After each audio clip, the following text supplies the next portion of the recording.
যখন আমি পাপ করি, যখন আপনি পাপ করেন, মানুষ তা দেখে না, কেউ তা দেখে না। আপনি এমন কাজ করতে পারেন যা সম্পর্কে কেউ জানে না।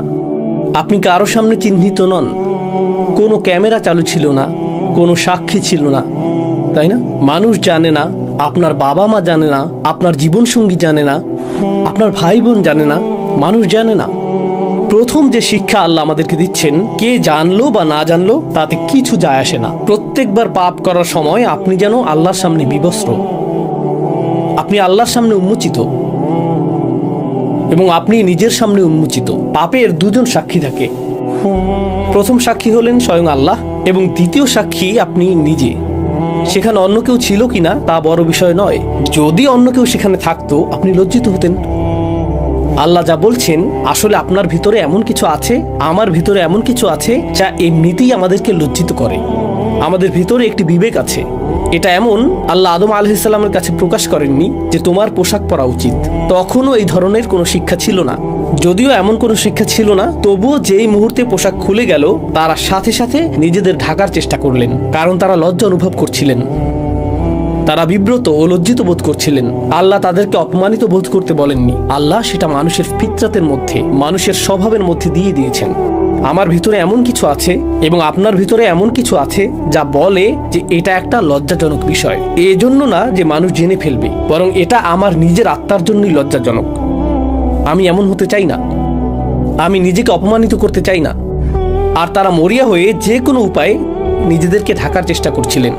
ঠিক যেমন আমরা কোনো ভুল করে ফেললে নিজেদেরকে যে কোনো উপায়ে ঢাকতে চাই। একটা মরিয়া ভাব থাকে। এটা শুধুমাত্র মানুষের চোখের আড়ালে নিজেদের ঢাকা নয়, নিজেকে ঢাকার আরও একটি মাত্রা রয়েছে। আর তা হলো, যখন আমি কোনো ভুল করি তা স্বীকার করা আমার জন্য কঠিন। আমি ভান করতে চাই যে আমি বিবস্ত্র নই। নিজেকে রক্ষা করার জন্য, নিজেকে ঢাকার জন্য আমি সম্ভাব্য সব কিছুই করি। আপনি হয়তো এমন মানুষ চিনেন যাদের কাছে গিয়ে যদি বলেন আপনি কি কখনো ভুল করেছেন, তারা বলে না, আমি কখনো ভুল করিনি। আপনি কিসের কথা বলছেন? আমার একমাত্র ভুল ছিল আপনার কথা শোনা। তারা স্বীকার করে না যে তারা ভুল করে, তারা স্বীকার করে না যে তারা ভুল। অনেক ক্ষেত্রে আপনার পরিবারেই এমন মানুষ থাকে। আর যখন একজন মানুষের জন্য স্বীকার করা কঠিন হয় যে আমি আমার জীবনে কখনো ভুল কিছু বলিনি, তারা নিজের কাছেও তা স্বীকার করতে পারে না। জানেন এটা কি? তারা নিজেদেরকে ঢাকতে মরিয়া। তারা নিজেদেরকে একটি নেতিবাচক রূপে দেখাটা মেনে নিতে পারে না। তাই তাদের ভান করতে হয় যে কখনো কোনো ভুল হয়নি। তারা ঢাকতে থাকে এবং ঢাকতে থাকে। তাই এখন সেই অবস্থা থেকে আল্লাহ বর্ণনা করছেন, فعصى آدم ربه। এটা অনুবাদ করা কঠিন, কারণ নবীদের প্রতি আমাদের ইসমাত রয়েছে, নবীদের জন্য আমাদের সম্মান ও মর্যাদা রয়েছে। কিন্তু আল্লাহ যা বলার তাই বলেন, তাই না? والله يقول الحق وهو يهدي السبيل। আল্লাহ সত্য বলেন এবং তিনি সত্য প্রকাশে রাখঢাক করেন না।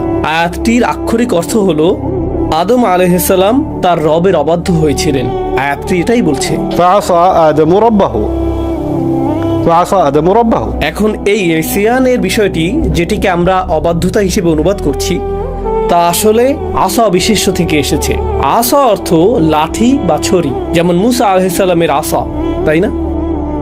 আর আসার ধারণাটি হলো সুলব, কোনো কিছু কঠিন হওয়ার ধারণা, কোনো শক্ত জিনিস। পাপের ধারণাটি হলো আমার এবং আপনার হৃদয় স্বাভাবিকভাবেই কোমল হওয়ার কথা। এটা আল্লাহর স্মরণে পরিপূর্ণ থাকার কথা। আল্লাহ এভাবেই আমাদেরকে তৈরি করেছেন। আর যখন কোনো পাপ সংঘটিত হয় এবং তা উন্মোচিত হয়, সাথে সাথেই হৃদয় বলে তোমার ভুল ঢেকে ফেলো, তোমার ভুল ঢেকে ফেলো, প্রতিক্রিয়া দেখাও।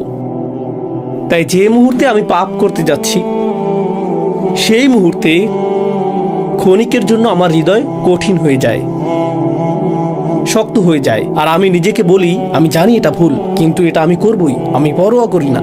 এটা নিয়ে ভাবা বন্ধ করো, শুধু এগিয়ে যাও, শুধু সামনে চলো। এবং আপনি আপনার ভেতরের ভালোটিকে স্তব্ধ করে রাখেন এবং নিজের বিরুদ্ধে কঠোরতা দেখান। পাপ কাজে লিপ্ত হতে আপনি নিজের বিরুদ্ধে কঠোর হয়ে ওঠেন। ঠিক সেই মুহূর্তে, স্থায়ীভাবে নয়, অন্তত সেই মুহূর্তে। তারপর আল্লাহ শুধু এই পর্যন্ত বলে ছেড়ে দেননি যে আদম তার অবাধ্য হয়েছিলেন, তারপর তিনি তওবা করেছিলেন এবং আল্লাহ তাকে ক্ষমা করেছিলেন। আমরা ঘটনাটি জানি, কিন্তু আল্লাহ আরও একটি শব্দ যোগ করেছেন। তিনি বলেছেন فغوى فغوى وعصى آدم ربه فغوى তারপর ثم اجتباه ربه فتاب عليه وهدى। তো গওয়া শব্দটি এখানে কি করছে? গওয়া শব্দটির সহজ অনুবাদ হলো তিনি পথ হারিয়েছিলেন বা পথ ভ্রষ্ট হয়েছিলেন, কিন্তু আরবিতে গাই অর্থ হলো ضل عن المطلوب। যখন একজন ব্যক্তি তার পথ হারিয়ে ফেলে, তার কোথাও যাওয়ার কথা ছিল কিন্তু সে অন্য পথে চলে গিয়েছে।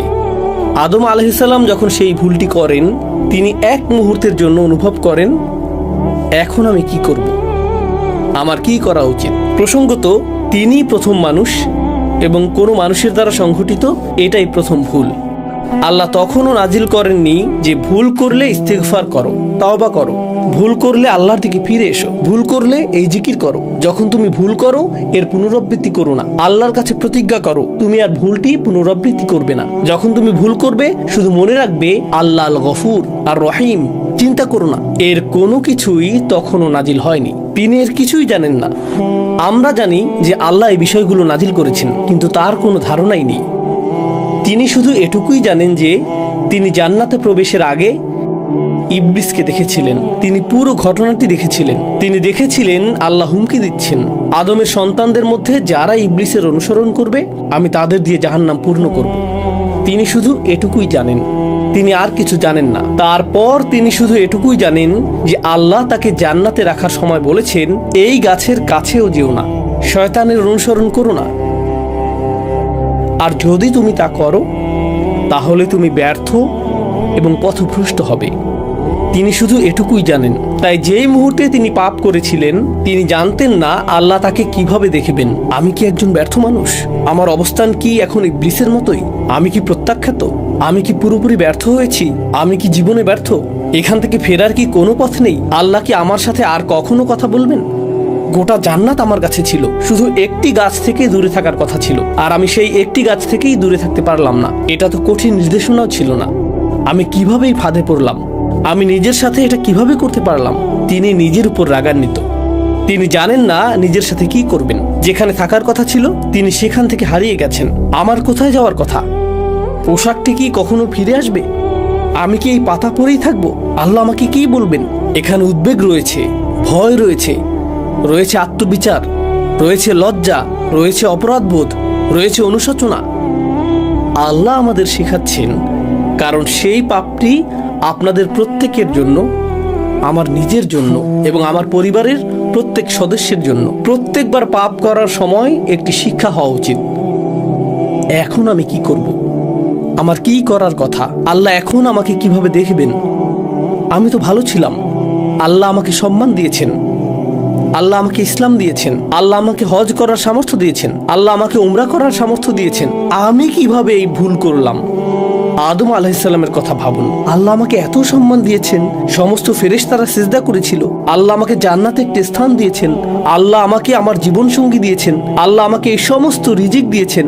আমি কিভাবে আল্লাহর অবাধ্য হলাম? আমি কিভাবে তা করতে পারলাম? এটাই গাই। গাই শব্দটির আরেকটি অর্থ হলো فصد عن العيش عليه العيش। আল ফাসাদ আলাইহিল আইশ। এর অর্থ কোনো ব্যক্তি আর স্বস্তিপূর্ণ জীবনযাপন করছে না। তার পাপ শুধু পাপেই সীমাবদ্ধ নয়, সে আর নিজের সাথেই থাকতে পারছে না। সে গভীর অস্বস্তির মধ্যে রয়েছে, সে স্বস্তি খুঁজে পাচ্ছে না। প্রকৃতপক্ষে গাই শব্দটি এক্ষেত্রেও ব্যবহৃত হয় যখন শিশুকে দুধ দেওয়া হয় এবং কখনো কখনো তার পেট গ্যাসে পূর্ণ ও শক্ত হয়ে যায় এবং সে ব্যথায় কাঁদতে শুরু করে, কারণ সে ঠিকমতো দুধ হজম করতে পারছে না।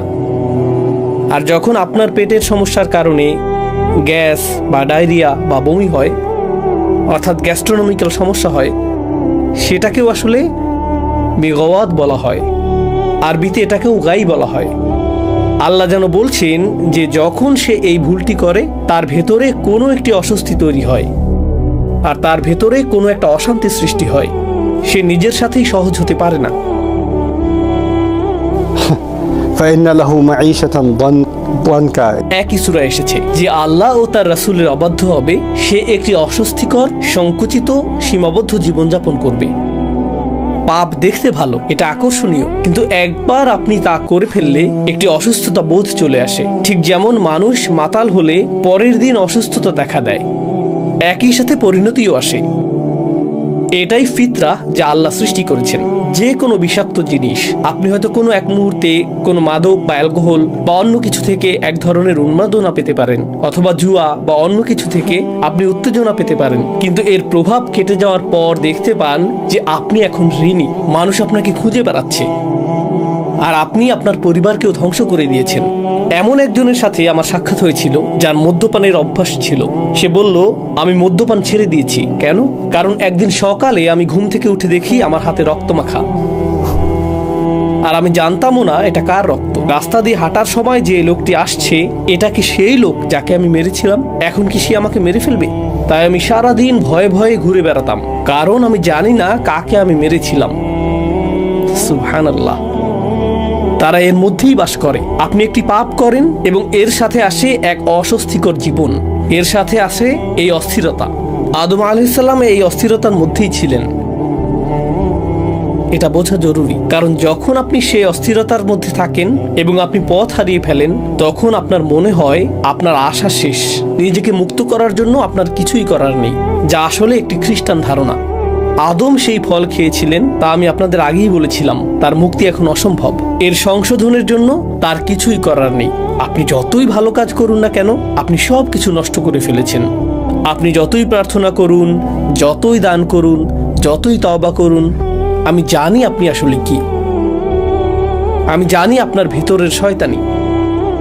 আপনি যথেষ্ট ভালো নন, আপনার সকল কাজ মূল্যহীন। আর জানেন, ইবলিস এই ধারণাটি মুসলিমদের কাছে বিক্রি করতে খুব পারদর্শী। ঠিক গতকাল একজনের সাথে আমার সাক্ষাৎ হয়েছে, যে আমাকে বলেছে, আমি কোরআন তেলাওয়াত করি, আমি ইবাদত করি, আমার মনে হয় আমি আল্লাহর সাথে সংযুক্ত নই, এর কোনো কিছুই কোনো কাজে আসছে না। আপনার কি মনে হয় এই ধারণাটি কোথা থেকে এসেছে? সে এমনকি বলেছে, আমি অন্য মানুষকে দেখি, তারা কোরআন তেলাওয়াত করে, তারা ইবাদত করে, তারা আমার চেয়ে অনেক বেশি ভালো কাজ করে। আপনার এই ধারণা কোথা থেকে আসে? আপনি ভাবেন তারা ভালো কাজ করছে, আর আপনার আমল কোনো কাজেই আসছে না। তুলনার এই ধারণা কে চায় আপনি তুলনা করেন? ইবলিস চায় আপনি তুলনা করেন, কারণ সে তুলনা করেছিল। ইবলিস চায় আপনি ভাবুন আপনি যাই করেন তা যথেষ্ট নয়, কারণ তার উদ্দেশ্য হলো আপনাকে বিশ্বাস করানো যে আপনি যথেষ্ট ভালো নন। আপনি এতটাই ভালো যে সমস্ত ফেরেশতারা সিজদা করেছিল। কিন্তু ইবলিসের কাজ হলো আপনাকে বোঝানো আপনার কোনো কাজই আপনাকে মুক্তি দিতে পারে না, আপনি একটি ভুল করছেন আর আপনি শেষ। কেন? কারণ ইবলিস একটি ভুল করেছিল এবং সে বিশ্বাস করেছিল সে শেষ। সুতরাং সে চায় আপনি তাই বিশ্বাস করুন যা সে বিশ্বাস করে। আসলে এটাই গাই। যেমনটি আল্লাহ বলেছেন, আদম ভুল করার পর এই গাই অনুভব করেছিলেন। হারিয়ে যাওয়ার এই অনুভূতি, এই অস্বস্তি, এই যে আমি আমার পথ হারিয়ে ফেলেছি, আমি যেখানে ছিলাম সেখানে নেই, ঠিক এই অনুভূতিটাই ইবলিস অনুভব করেছিল।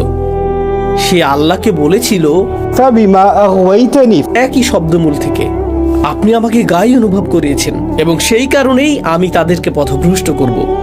সে অনুভব করেছিল যে সে গাইয়ের অভিজ্ঞতা লাভ করেছে, তাই সে চায় আদম সন্তানেরা এবং স্বয়ং আদমও গাইয়ের অভিজ্ঞতা লাভ করুক। فغوى এবং এই দুর্বল মুহূর্তে খ্রিস্টানরা বলে আপনার মুক্তি অসম্ভব। আমি আরেকটি প্রোগ্রামে দর্শকদের বলেছিলাম যে আপনি যদি বিশ্বজুড়ে পুরনো গির্জাগুলিতে যান, আপনি লক্ষ্য করবেন বিশেষ করে ক্যাথলিক গির্জাগুলোতে তাদের জানালাগুলো খুবই অন্ধকার। তাদের জানালায় কালো দাগ থাকে। দেখবেন ভবনটি খুবই অন্ধকারাচ্ছন্ন, খুব উঁচু ছাদ, আর ভেতরে প্রবেশ করলে আপনি এক প্রকার ভয় পেয়ে যাবেন। বড় গির্জা আছে এমন শহরগুলিতে, যদি কখনো ঘুরে থাকেন, যদি আপনি কোনো মসজিদের কাছে যান, আপনি স্বস্তি অনুভব করবেন। কোনো গির্জার পাশ দিয়ে হেঁটে গেলে হাঁটার গতি বাড়িয়ে দেন, তাই না? আপনি যদি একটি বড় গির্জায় প্রবেশ করেন, দেখবেন সেখানে অনেক অন্ধকার। সামনের দিকেই যিশু অথবা মেরির কোনো চিত্র বা দেয়ালে খোদাই করা মূর্তি থাকে এবং সেটি সবসময় সাদা বা স্বচ্ছ কাচ দিয়ে করা হয়, কালো কাচ নয়। কেন? কারণ তারা চায় সেখান থেকে সূর্যের আলো ভেতরে আসুক যাতে আপনি অনুভব করেন যে আপনার জীবন অন্ধকারে ঘেরা এবং আলো একমাত্র যিশুর কাছেই রয়েছে। ইসলামে এই ধারণাটি এরকম, মূলত আপনার ভেতরে একটি আলো রয়েছে, আপনার ভেতরে একটি ফিতরা রয়েছে, এবং সেই প্রত্যাদেশ আল্লাহ আমাদের যে বার্তা দিয়েছেন সেটিও আলো। আপনার ভেতরের আলো আল্লাহর বাণীর আলোর সাথে মিলিত হয়। আল্লাহ এটিকে বর্ণনা করেছেন নূরুন আলা নূর হিসেবে। তিনি এটিকে এভাবেই বর্ণনা করেছেন। তাদের ধারণা হলো আপনি অন্ধকারে রয়েছেন এবং আলো খুঁজে পাওয়ার একমাত্র মাধ্যম এমন কেউ যাকে রক্তাক্ত করে উৎসর্গ করা হয়েছিল। সুবহানাল্লাহ। আল্লাহ আমাদের চমৎকার একটি ধর্ম দিয়েছেন যেখানে আমরা ভুল করলেও এর অর্থ এই নয় যে আমাদের আলো অদৃশ্য হয়ে গেছে। এর অর্থ এই নয় যে আমরা এখন শেষ হয়ে গেছি, আমরা ভেঙে পড়েছি। প্রকৃতপক্ষে সূরা নূরে যখন কেউ অনেক পাপ করে, আল্লাহ তার পাপকে এমন কারোর সাথে তুলনা করেছেন যে সমুদ্রের মধ্যে ডুবে যাচ্ছে অন্ধকার রাতে, ঝড়ের কবলে, আকাশে মেঘ আর পানিতে আলো প্রবাহের সমস্যা হলো আপনি যত গভীরে যাবেন তত অন্ধকার হতে থাকবে, তত অন্ধকার হতে থাকবে, তত অন্ধকার হতে থাকবে। এবং আপনি যখন সমুদ্রের গভীরে পৌঁছে যাবেন সেখানে রয়েছে সুনামির ঢেউয়ের উপর ঢেউ, তাই না? موج من فوقه سحاب। আল্লাহ এভাবেই বর্ণনা করেছেন সে তলদেশে রয়েছে। এখন এই ব্যক্তিটি সমুদ্রের তলদেশে, সেখানে কোনো আলো নেই, আর তারপর আল্লাহ বলছেন إذا أخرج يده لم يكد يراها। তিনি বলেননি যে إذا أخرج يده لم يرها। তিনি বলেছেন যখন সে সমুদ্রের তলদেশে হাত বের করে, আপনি ভাবতে পারেন যে আল্লাহ বলবেন হাত বের করলে, এমনকি সে তার হাতও দেখতে পায় না। আল্লাহ বলছেন যখন সে হাত বের করে সে প্রায় তার হাত দেখতে পায় না, এমনকি তখনও সে তার হাত কিছুটা দেখতে পায়। দেখার জন্য আপনার আলো প্রয়োজন। আর আল্লাহ বর্ণনা করছেন যে আপনি সমুদ্রের তলদেশে আছেন যেখানে কোনো আলো নেই। তাহলে আলোটা আসছে কোথা থেকে? আপনি কিভাবে আপনার হাত কিছুটা দেখতে সক্ষম হচ্ছেন? আপনার ভেতরে একটি আলো রয়েছে, আপনার ভেতরে একটি আলো রয়েছে, এবং সেই আলোই আপনার এবং আমার তওবা করার জন্য যথেষ্ট। এখন আমি আপনাদের থেকে বিদায় নেওয়ার আগে আল্লাহর এই বাণীগুলোকে লক্ষ্য করুন। আল্লাহ বলেছেন আদম পিছলে গিয়েছিলেন, তিনি পতিত হয়েছিলেন, তিনি পথ হারিয়েছিলেন আলাইহিস সালাম। তিনি জানেন না তিনি কি করবেন, তিনি এমনকি জানেন না কিভাবে আল্লাহর কাছে ক্ষমা চাইতে হয়, তিনি এমনকি জানেন না যে কি করলে আল্লাহ সন্তুষ্ট হবেন। আর আল্লাহ বলছেন فاجتباه ربه فتاب عليه وهدى ثم هدى। তিনি বললেন ثم اجتباه ربه। অতঃপর তার রব তাকে মনোনীত করলেন, তাকে বেছে নিলেন।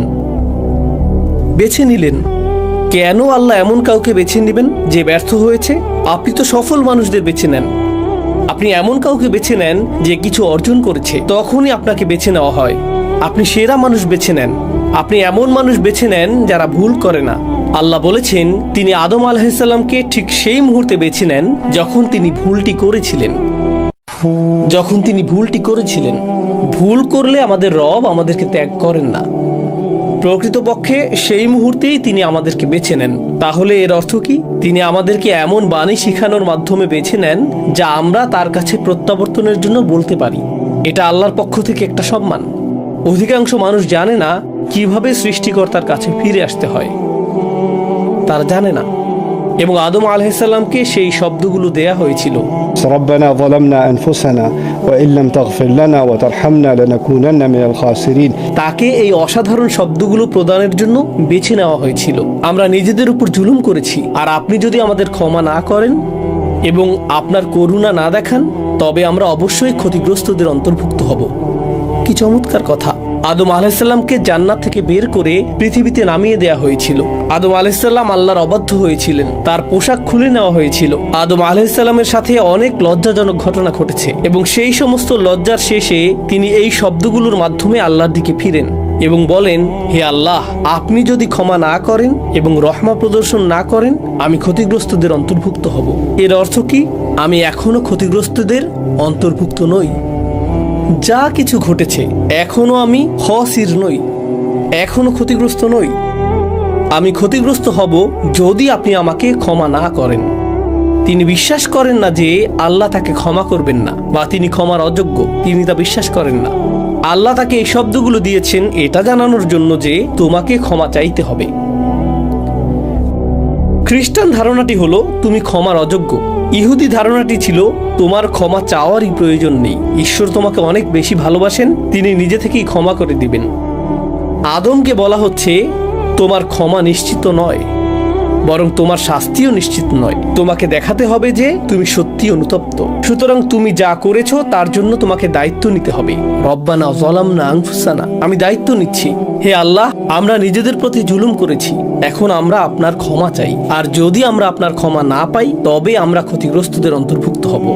وإن لم تغفر لنا وترحمنا لنكونن من الخاسرين। সুতরাং আল্লাহ বলেন ফাতাবা আলাইহি, যখন আপনি আন্তরিকভাবে আল্লাহর দিকে ফিরেন তখন ভুলটা কি ছিল তা কোনো বিষয় নয়, কিন্তু ভুলের আগে এবং ভুলের পরে দুটি ভিন্ন জীবন।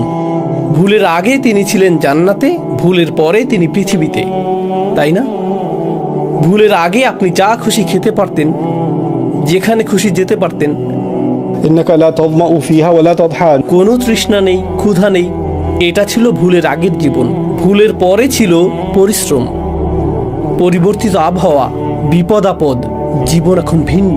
আপনি হয়তো বলতেন আল্লাহ আমাকে কত ভালোবাসতেন, জান্নাত ছিল আমার, আর এখন আমাকে এই পৃথিবীতে থাকতে হচ্ছে, জীবন এখানে কঠিন। ইস, আমি যদি কখনোই ভুল না করতাম। না না না না না না, আপনি অনুশোচনা নিয়ে পেছনে ফিরে তাকান না এবং বলেন না আমি পড়ে গিয়েছিলাম। এর অর্থ শুধুমাত্র এই যে একটি ভুলের পরে আল্লাহ আপনাকে একটি নতুন বাস্তবতা দেন এবং এখন আপনাকে সেই নতুন বাস্তবতার মুখোমুখি হতে হবে। আগামীকাল হবে আরেকটি বাস্তবতা, পরশু হবে আরেকটি বাস্তবতা। প্রতিটি নতুন বাস্তবতার সাথে আপনি হয়তো ভিন্ন ধরনের ভুল করার চ্যালেঞ্জের সম্মুখীন হবেন। আপনি এবং আমি যখন জীবনে যাত্রা অব্যাহত রাখব, নতুন ধরনের চ্যালেঞ্জ আসতে থাকবে, নতুন ধরনের ভুলের সুযোগ আসতে থাকবে এবং আমরা সেগুলো এড়ানোর জন্য সর্বোচ্চ চেষ্টা করব। কিন্তু কখনো কখনো আমরা পিছলে যাব এবং পড়ে যাব। আর যখন আমরা পিছলে যাই এবং পড়ে যাই, আমরা বলবো না যে ইস, গত রমজান আমি কত ভালো ছিলাম, আমি জানি না এখন আমার কি হয়েছে। আমি যখন হজ করেছিলাম তখন অনেক ভালো ছিলাম, আমি আল্লাহর অনেক কাছাকাছি ছিলাম, জানি না কিভাবে সব তালগোল পাকিয়ে ফেলেছি, আমি এখন একজন ব্যর্থ মানুষ। আপনি পেছনে ফিরে তাকাতে থাকবেন না এবং বলবেন না যে আগের অবস্থা ভালো ছিল, এখন কি হলো। কারণ যদি তেমনটা ঘটতো, আদম আলাইহিস সালাম পেছনে ফিরে তাকাতেন, ও মাই গড, জান্নাতের ফল কত চমৎকার ছিল, এখন আমাকে এই কলা খেতে হচ্ছে। তিনি জীবনকে সেভাবে দেখেননি। তিনি শুধু বুঝেছেন আল্লাহর কাছ থেকে তার শুধুমাত্র এখন ক্ষমাই প্রয়োজন এবং সেই ক্ষমা পাওয়ার সবচেয়ে সহজ উপায় হলো শুধু আন্তরিকভাবে আল্লাহর কাছে ক্ষমা চাওয়া এবং নিজের জীবন নিয়ে এগিয়ে যাওয়া। সামনে এগিয়ে চলা, পেছনে নয়, সামনে এগিয়ে যাওয়া। তিনি এমনকি আল্লাহকে কখনোই জিজ্ঞেস করেননি, হে আল্লাহ, আমি কি জান্নাতে ফিরে যেতে পারি? আমি দুঃখিত, আমি কি ফিরে যেতে পারি? তিনি তা করেননি, কারণ আল্লাহ মানুষকে পেছনে যাওয়ার জন্য তৈরি করেননি, আল্লাহ মানুষকে সামনে যাওয়ার জন্য তৈরি করেছেন। আমরা এগিয়ে যাই, আমরা পেছনে যাই না। সুতরাং ওয়া ইল্লাম তাগফির লানা ওয়া তারহামনা লানাকুনান্না মিনাল খাসিরিন। যখন তিনি তওবা করলেন, আল্লাহ বলেন ফাতাবা আলাইহি, আল্লাহ তার তওবা কবুল করলেন। আল্লাহ বলেননি আমাকে তোমার এত কোরবানি এবং এত রক্ত এবং এত কিছু দিতে হবে। না না না না, কোনো জটিলতা নেই। যখন আপনি আল্লাহর কাছে ফিরে আসেন এবং ক্ষমা চান, এটুকুই যথেষ্ট, এটা যথেষ্ট, তওবা সম্পন্ন। এবং শুধু তাই নয়, এরপর আল্লাহ বলছেন ওয়াহাদা, তারপর আল্লাহ তাকে পথ দেখিয়েছেন। ঠিক আছে, তুমি যে ভুল করেছো আমরা এখন তা পার করে এসেছি, বরং এখন থেকে আমি তোমাকে তোমার জীবনযাপনের জন্য নির্দেশনা দিচ্ছি। এখন থেকে আমি তোমাকে সাহায্য করছি, আমি তোমাকে আবার উঠে দাঁড়াতে সাহায্য করছি। এটি এমনই চমৎকার ধর্ম যে যখন কোনো ব্যক্তির পদস্খলন ঘটে, আল্লাহ তাকে বেছে নেন। فاجتباه ثم اجتباه ربه। তারপর তিনি তার তওবা কবুল করেন। তিনি বলেন কোনো সমস্যা নেই। তিনি শুধু তার তওবাই কবুল করেন না, তিনি তাকে নতুন উচ্চতায় নিয়ে যান। يرفع الله الذين آمنوا منكم والذين أوتوا العلم درجات। আল্লাহ তোমাদের মর্যাদা বৃদ্ধি করবেন। তোমাদের মর্যাদা বৃদ্ধি করার অর্থ কি? তোমরা আগে নিম্নতর মর্যাদায় ছিলে, তারপর তোমরা আরো উঁচুতে উঠবে। আপনি যদি ইতিমধ্যে উঁচুতে থাকেন, তখন তো আর উপরে ওঠার প্রয়োজন নেই। উঁচুতে যাওয়ার জন্য আপনাকে নিচু কোনো স্থানে থাকতে হবে। তাই যখন আমরা ভুল করি, আমরা আল্লাহর আরো নিকটবর্তী হওয়ার সুযোগ পাই। আমরা হেদায়েতের পথেই নিজেকে প্রতিজ্ঞাবদ্ধ রাখার সুযোগ পাই। শুধু তওবার দোয়া করাই যথেষ্ট নয়, এটা যথেষ্ট নয়। এই বিষয়টি দিয়েই আমি উপসংহার টানছি। আয়াতটি বলছে আমাদেরকে আল্লাহর কাছে ক্ষমা চাইতে হবে এবং তারপর আমাদেরকে আল্লাহর হিদায়াত গ্রহণ করতে হবে। এর দুটি অংশ, ক্ষমা চাও এবং তারপর তার হিদায়াত গ্রহণ করো। আদম আলাইহিস সালামকে পৃথিবীতে পাঠানোর সময়ও তিনি এটাই বলেছিলেন, فإما يأتينكم مني هدى فمن تبع هداي فلا خوف عليهم ولا هم يحزنون। অবশ্যই হেদায়েতের প্রতি প্রতিজ্ঞাবদ্ধ থাকবে। এই আয়াতেও তিনি তার তওবা কবুল করেছেন এবং তারপর তাকে হেদায়েত দিয়েছেন। অনেক মুসলিমের ক্ষেত্রে যা ঘটে, তারা কোনো হেদায়েত ছাড়াই তওবার প্রতি আসক্ত হয়ে পড়ে। আমি পাপ করেছি, তাই এই বছর আমাকে উমরা করতে হবে। আচ্ছা, এটাই আপনার তওবা? দারুণ, আমি ইতিকাফে বসবো, এটাই আমার তওবা। আর তারপর একই ভুল, তারপর তওবা, তারপর একই ভুল, তারপর তওবা। এখানে যা অনুপস্থিত তা হলো তওবার পরে হিদায়াতের প্রতি প্রতিজ্ঞাবদ্ধ হওয়া উচিত, তাই না? সেই অংশটি অনুপস্থিত। তাই আপনি তওবা এবং পাপের মধ্যে দুলতে থাকেন। আল্লাহ বলেছেন, وليست التوبة للذين يعملون السيئات। তওবা তাদের জন্য গ্রহণযোগ্য নয় যারা একই পাপ বারবার করতে থাকে। আপনি এটা নিয়ে তামাশা করছেন, আপনি পাপ করেই যাচ্ছেন, এরপর তওবা করছেন, এরপর করেই যাচ্ছেন আর তওবা করছেন, নিজেকে বিকশিত করছেন না। আপনি ভুল থেকে শিক্ষা নিচ্ছেন না। আপনাকে ভুল থেকে শিখতে হবে, এটিকে আপনার শিক্ষা হিসেবে দেখতে হবে। এখন আপনার কাছে হিদায়াত রয়েছে, আপনি পরবর্তী পদক্ষেপ গ্রহণ করুন। আগামীকাল হয়তো ভিন্ন ধরনের ভুল হবে, কিন্তু আপনি যদি একই ধরনের ভুলের পুনরাবৃত্তি করতে থাকেন, এর অর্থ আপনি এবং আমি শিখতে অস্বীকৃতি জানাচ্ছি। এর অর্থ এটাই, সেক্ষেত্রে আমরা আল্লাহর হিদায়াত গ্রহণ করছি না। সুতরাং আমি প্রার্থনা করি আল্লাহ যেন আমাদেরকে হতাশায় নিমজ্জিত না করেন যখন আমরা ভুল করি, যেমনটি খ্রিস্টানরা করে থাকে। আমরা যেন এমন মানুষ না হই যারা মনে করে আমরা যদি চরম বেদনার মধ্যে দিয়ে না যাই, আল্লাহ আমাদের ক্ষমা করবেন না, কারণ এই ধর্মটি তেমনটা নয়। একই সাথে আমি আশা করি আমরা যেন এমন মানুষ না হয়ে যাই যারা তওবাকে হালকাভাবে নেয়, যেমনটি অন্যান্য জাতিরা করেছিল। তাদের এর প্রয়োজন নেই। এটা প্রায় এমন যেন এটা স্বয়ংক্রিয়ভাবে দেওয়া হবে। আমরা তো এমনিতেই বাছাইকৃত জাতি। কিছু মানুষের মনোভাব এরকম, আমরা মুহাম্মদ সাল্লাল্লাহু আলাইহি সাল্লামের উম্মত। শেষ পর্যন্ত আল্লাহ আমাদেরই ভালোবাসেন, তিনি আমাদের বাছাই করেছেন, তাই চিন্তিত হওয়ার কিছু নেই। তো লান তামাসসানা নারু ইল্লা আইয়াম মাদুদাত, এই আয়াতের মুসলিম ভার্সনও রয়েছে। আমাদের সঠিক ধারণা থাকা প্রয়োজন পাপ সম্পর্কে, সঠিক ধারণা থাকা প্রয়োজন মুক্তি সম্পর্কে, সঠিক ধারণা থাকা প্রয়োজন পুনরায় উঠে দাঁড়ানো সম্পর্কে। আমি দোয়া করি আল্লাহ যেন আমাদের প্রত্যেককে পুনরায় উঠে দাঁড়াতে এবং তার আরও নিকটবর্তী হতে সাহায্য করেন এবং আমাদের সমস্ত ভুল ক্ষমা করে দেন। بارك الله لي ولكم في القرآن الحكيم ونفعني وإياكم بالآيات والذكر الحكيم.